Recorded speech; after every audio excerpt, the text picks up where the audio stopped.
مرګرو ډیر د خوشاله خبر مې لراوړې دی د وخت کې حکومت ته روجي لپاره دومره غټ ریلیف اعلان وکړو چې تاسو ټول اورئ د خوشاله نه په پجامو کې نسېږي یقین وکړئ د مزدورانو به د دیاړې ماړه ډګیر صبري د کور بکینی دومره غټ ریلیف اعلان تاسو سوچ نشئ کولی یقین وکړئ ترانسپورت ولا هم د خوشاله نه غړيږي چې وی د نیوز ووري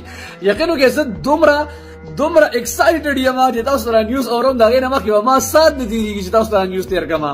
حکومت دی وخت کې په پېټرولو کې 50 پیسې کمی اعلان کړی دی 50 پیسې او مای ګاډ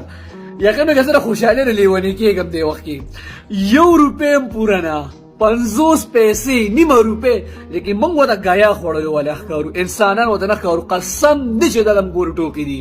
چې زیاته یې نو 15 روپے او چې کم یې نو 50 پیسې لکه ته ماته وایا یې په 50 پیسې صدا سکیږي ته لس لیټر پټرول واچې نو تا ته باندې کې 15 روپے بچت شوي نن سبا 15 خو فقیر ملنګم نه دی ماشوم هم ګور کې نه دی دا مونږ ورټو کې دي مونږ حکومت ته وایو چې خپل پیکیج سره سنبال کړي دا بلکې مونږ بتالیو 15 روپے درکو پسې اضافي چې تم موړ شي